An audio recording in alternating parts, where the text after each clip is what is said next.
मैं प्रियंजीत पांडे साधना एमपीसीजी से, और आज मेरे साथ पूर्व नेता प्रतिपक्ष अजय सिंह राहुल भैया मौजूद हैं। भैया, विधानसभा चुनाव को मात्र 2 से 3 महीने और रह गए हैं।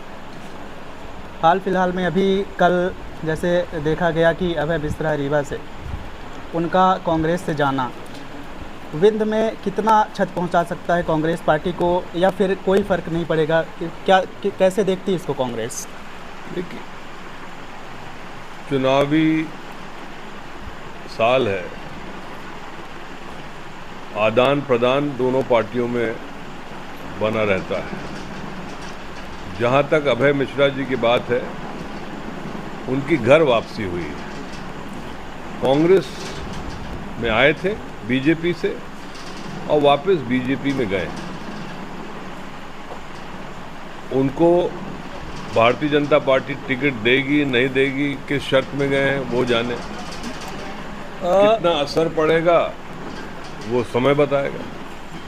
विंध्य से इस बार कांग्रेस को काफ़ी उम्मीदें लग रही हैं। जिस तरह से मुख्यमंत्री शिवराज सिंह चौहान का लगातार दौरा हो रहा है, उनके और कई नेता अभी प्लान बन चुका है यहाँ आने के लिए। तो बीजेपी को कहीं ना कहीं इस बार लग रहा है कि विंध्य में जो पिछली बार उन्होंने बढ़त हासिल की थी, इस बार कांग्रेस कहीं ना कहीं उस बढ़त को कमज़ोर करने की कोशिश करेगी। तो कांग्रेस का क्या प्लान है? कितने सीटें इस बार कांग्रेस लग रही है कि विंध्य में कर पाएगी? भारतीय जनता पार्टी को पिछली बार ऐतिहासिक जीत विंध्य से हुई थी। मात्र 5 सीट कांग्रेस को मिली थी 30 में से। लेकिन पिछले 5 साल विंध्य के कद्दावर नेता जैसे राजेंद्र शुक्ला जी को उन्होंने मंत्री नहीं बनाया। इस पूरे अंचल में ये माना कि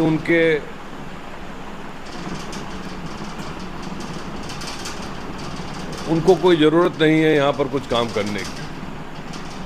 अब जब हवा उल्टी चलने लगी है, तो चाहे प्रधानमंत्री हो चाहे अमित शाह हो, निरंतर मुख्यमंत्री के दौरे, लेकिन विंध्य की जनता बोलती कम है। मौका आने पर भारतीय जनता पार्टी को बता देगी कि उनकी भावनाएं किस तरफ है आपकी। भैया, एक और मुद्दा जो प्रदेश में खासकर अगर विंध्य में भी देखा जाए, गौवंश जिस तरह से सड़कों पर उनकी दुर्दशा जिस तरह से हो रही है, भाजपा से उम्मीद इसलिए होती है क्योंकि वो लगातार बातें करते रहते हैं गौ माता की रक्षा, ऐसा लगता है कि उन्हीं का अधिकार है, लेकिन दुर्दशा फिर भी होती जा रही है। तो क्या अगर कांग्रेस पार्टी सरकार में आती है तो अजय सिंह राहुल भैया क्या गौवंश की सुरक्षा के लिए, जिस तरह से सड़कों पर लगातार एक्सीडेंट हो रहे हैं, उनकी दुर्दशा हो रही है, इस पर क्या कुछ करेंगे? 15 महीने जो कांग्रेस पार्टी की सरकार थी,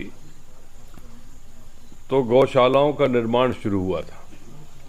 लेकिन जो गौ माता के बहुत बड़े शुभचिंतक लोग हैं, भारतीय जनता पार्टी के लोग, उन गौशालाओं का निर्माण भी रोक दिया।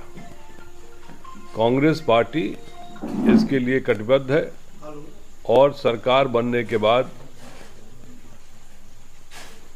एरा प्रथा और गौ माताओं की सेवा गौशालाओं के माध्यम से प्रथम दायित्व रहेगा।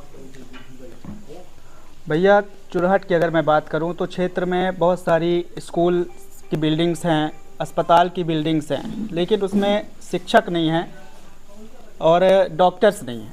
ऐसे में अगर कांग्रेस पार्टी की सरकार आती है तो क्या इस ओर भी ध्यान रहेगा?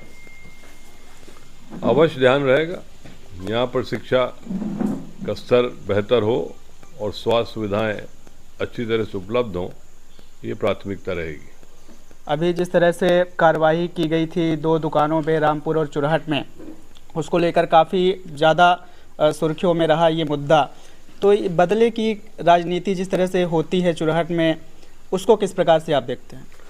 बदले की राजनीति चुरहट विधानसभा में पहले कभी नहीं रही। गोविंद मिश्रा जी भी यहाँ से विधायक थे, सांसद थे और बहुत सारे भारतीय जनता पार्टी के नेता थे। लेकिन जो पिछले 4 साल 4.5 साल में देखने को मिल रहा है, ये इस तरह का अपने इतिहास में कभी इस तरह की परंपरा नहीं रही है। और सही मायने में इसी तरह की घटनाएं करते रहें, दिन पर दिन मुझे उसका लाभ मिलेगा। आम आदमी पार्टी लगातार आंदोलन के माध्यम से और अपने सक्रियता के माध्यम से चुनाव में कहीं ना कहीं ये साबित करने की कोशिश कर रही है कि उसका वजूद अब जाके खड़ा हो चुका है, कार्यकर्ता उनके हो चुके हैं। कितना फाइट दे पाएगी आम आदमी पार्टी भैया? आम आदमी पार्टी की लड़ाई भारतीय जनता पार्टी से। मुझे तो अब ऐसा लगने लगा कहीं भारतीय जनता पार्टी तीसरे स्थान में न चली जाए।